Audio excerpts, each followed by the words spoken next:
The mahogany desk is exactly 4 inches thick. It is a slab of African wenji, polished to such a high gloss that the reflection of the ceiling fan appears to be spinning inside the wood itself. On the corner of the desk sits a crystal glass of water. There is no condensation on the outside of the glass because the room is kept at a constant 68 degrees. To the left of the glass, a silver fountain pen rests on a green leather blotter. The nib is retracted. The silence in the office is heavy, the kind of quiet that exists only in buildings where money is managed and secrets are filed in alphabetical order. Arthur's hands are flat on the desk. His fingernails are buffed. He does not move. He does not blink. The only sound is the rhythmic, mechanical click of the central air conditioning vents adjusting their slats. He looks at me the way a man looks at a complicated piece of machinery that might be starting to smoke. It isn't anger. It isn't even judgment yet. It is the calm, detached observation of a mechanic. I am 24 years old, and my father's entire legacy, the real estate holdings in Manhattan, the offshore accounts, the house in Sag Harbor, and the foundations that carry our name, is currently compressed into a single manila folder resting under Arthur's right palm. He calls it the moral fitness clause. My father called it the safeguard. I call it the leash. The language is quite specific, Elena, Arthur says. His voice is a smooth, practiced baritone, the kind of voice that makes even the most outrageous demands sound like a weather report. The executor of the estate must certify that the beneficiary is living a life of exemplary character and social stability for a period of 36 months following the testator's passing. It is a character bond. Your father wanted to ensure that the wealth he built over 40 years wasn't liquidated to fund a life of, let's say, impulsive distractions. I watch the way he says impulsive. He tastes the word. He knows I spent 3 years in London pretending to study art history while actually studying the bottom of champagne bottles and the interiors of fast cars. He knows about the drummer from Brixton. He knows about the night in Ibiza that ended with a police escort and a very expensive non-disclosure agreement. My father paid for the silence, but he didn't forget the noise. I've been home for 6 months, Arthur, I say. I keep my voice steady. I've been practicing this. I'm working at the gallery. I'm at the gym by 6. I'm in bed by 10. I haven't even had a glass of wine at a public event. I am the picture of stability. Arthur smiles, but his eyes stay on the file. Public stability is a performance, Elena. Private stability is a fact. And facts require verification. He slides a piece of paper across the wing wood. It isn't a legal document. It's a schedule. It lists several dates over the next month. Dinners. A charity gala. A weekend at a retreat in the Catskills. Each event is paired with a name. Men. Successful men. Men with pedigrees that read like a list of Ivy League donors. What is this? I ask, though the coldness in my stomach already knows the answer. This is the vetting process, Arthur says. If you are to demonstrate a change in character, you must demonstrate a change in company. These are individuals who have been pre-cleared. Their families are known to the firm. Their backgrounds are compatible with the image your father intended for his heir. To maintain your standing, you will limit your social engagements to this circle. You're choosing who I date? I am certifying your judgment, Arthur corrects me gently. If you choose to deviate from this list, you are signaling to the estate that your priorities have not shifted. You are signaling that you prefer the impulsive distractions over the responsibility of the inheritance. And as the executor, I would be legally bound to trigger the diversion clause. The funds would go to the university endowment, and you would be left with the base stipend, $6,000 a month, hardly enough to maintain your current residence, let alone your lifestyle. He stands up then. He is tall, his suit tailored so perfectly that it looks like armor. He walks around the desk and stops just a few inches too close. I can smell his cologne, sandalwood, and something metallic like a sharpened blade. He doesn't touch me. He doesn't have to. The air between us is thick with the weight of the millions of dollars he holds behind his teeth. It's for your own protection, Elena, he whispers. I promised your father I would look after you. I'm simply making sure you don't trip over your own feet again. The first dinner is with a man named Marcus. He is a third-generation hedge fund manager with teeth so white they look blue in the candlelight. We sit in a restaurant where the menus don't have prices and the waiters move like ghosts. Marcus talks about his rowing team at Yale. He talks about his collection of vintage watches. He talks about himself in the third person. I sit there and smile. I nod when he tells a joke that isn't funny. I let him order for me. I am being a good girl. I am being socially stable. Every 20 minutes, I see a man in a dark suit sitting at the bar, glancing toward our table. He isn't eating. He's holding a small leather notebook. Arthur's shadow. I realize then that this isn't just about who I'm with. It's about how I behave while I'm with them. I have to be the perfect accessory. I have to be the silent, elegant black woman on the arm of the right kind of man. I have to fit the mold my father bought for me. The purity test isn't about sex, it's about submission. 2 weeks into the schedule, I meet Julian. He isn't on the list. He's a photographer I met through the gallery, someone who sees the world in shadows and doesn't care about the pedigree of the person standing in them. He's kind, he's real, he makes me feel like a person rather than a line item on a balance sheet. We meet in secret at a dive bar in Brooklyn where the floor is sticky and the music is too loud. For 2 hours, I forget about Arthur, I forget about the wings desk and the 68-degree office. I feel the blood moving in my veins again. When I get back to my apartment, Arthur is sitting in the lobby. He's wearing a trench coat, despite the fact that it hasn't rained in days. He's holding a manila envelope. The bar is called the Rusty Anchor, Arthur says as I walk toward the elevators. It has a health department rating of B. The man you were with has a credit score of 580. He lives in a loft with 3 roommates. He is an impulsive distraction, Elena. I freeze. You followed me. I protected the estate, Arthur says. He walks toward me, his footsteps echoing on the marble floor. This is your first strike. The clause allows for 2 warnings before the diversion becomes permanent. I was disappointed, Elena. I thought we were making progress. I thought you understood the stakes. He reaches out and tucks a loose strand of hair behind my ear. His fingers are cold. He leaves them there for a second too long, a claim of ownership disguised as a gesture of comfort. I can make this go away, he says, his voice dropping to a low, intimate hum.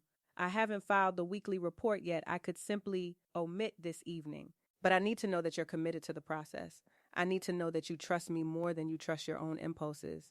What do you want, Arthur? I ask. My voice sounds thin, even to my own ears. I want you to come to the Catskills retreat this weekend. Alone.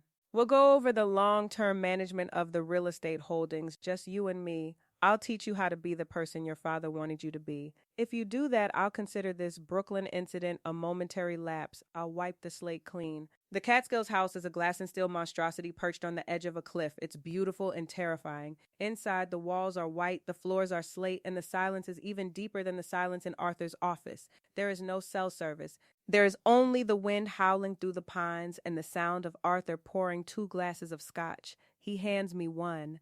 I don't want it, but I take it. To refuse would be difficult. To refuse would be unstable. You look tired, Elena, he says. He's changed out of his suit into a cashmere sweater that looks softer than skin. You've been under a lot of pressure. It's hard, isn't it? Being told who to be. You're the one telling me, I remind him. No, he sighs, sitting on the sofa and gesturing for me to sit beside him. Your father told you I'm just the messenger. But I can be a very flexible messenger if I feel the beneficiary is showing true appreciation for the responsibility. He puts his hand on my knee. It's heavy. It's a deliberate weight. I look at the hand, then up at him. His face is a mask of professional concern, but his eyes are hungry. They are the eyes of a man who has spent 20 years managing other people's lives and has finally decided he wants to keep one for himself. I could sign the certification tonight, he whispers. I could end the 36-month period early. I have the discretionary power to declare the terms met if I see extraordinary growth. Imagine that, Elena. You could have everything. The money, the houses, the freedom. No more lists. No more shadows following you. I look at the glass of scotch. I look at the dark woods outside the floor-to-ceiling windows. I think about the $6,000 a month. I think about the apartment I'd have to leave. I think about the shame of losing it all, of proving my father right, of being the failure everyone expected me to be. And what does extraordinary growth look like to you, I ask. Arthur leans in. He smells like expensive tobacco and power. It looks like loyalty. It looks like you realizing that I am the only person in the world who truly understands what you're worth. It looks like us becoming a team, a partnership. He moves his hand higher. I don't flinch. I don't move. I stay perfectly still, like a statue in a gallery. I think about Julian. I think about the sticky floor of the dive bar. It feels like a dream I had a long time ago. It feels like something that belongs to a girl who doesn't exist anymore. If you sign the papers, I say, my voice a dull, rhythmic pulse. Does the monitoring stop? The monitoring becomes internal, Arthur says. He's smiling now. He's won. He knows it. We won't need shadows if we have each other. He leans forward to kiss me. I close my eyes. I tell myself that this is just another part of the vetting process. I tell myself that money is the only thing that's real and that everything else, pride, desire, love, is just an impulsive distraction. I feel his breath on my skin and I think about the wing desk. I think about the 68-degree air. I think about how easy it is to be pure when you have nothing left to lose. The next morning, the sun hits the slate floor in sharp, blinding squares. Arthur is in the kitchen making espresso. The machine hisses and pops. He looks younger in the morning light, more human, but the folder is still there resting on the kitchen island. He slides a document toward me along with a cup of coffee. It's the certification. It's signed in that silver fountain pen. There you go, he says. You're a very wealthy woman, Elena. Completely independent. I pick up the paper. It feels lighter than I expected. I look at the signature. It's a series of sharp, jagged lines that don't look like a name at all. They look like a fence. I have a meeting in the city at noon, Arthur says, checking his watch. I'll drive you back. We can have lunch at the club. Start the new chapter properly. I look out the window at the cliff. I could walk out the door right now. I have the paper. I have the money. I could call a car, go to Brooklyn, find Julian, and disappear. I could be unstable and impulsive and broke, and I would be free.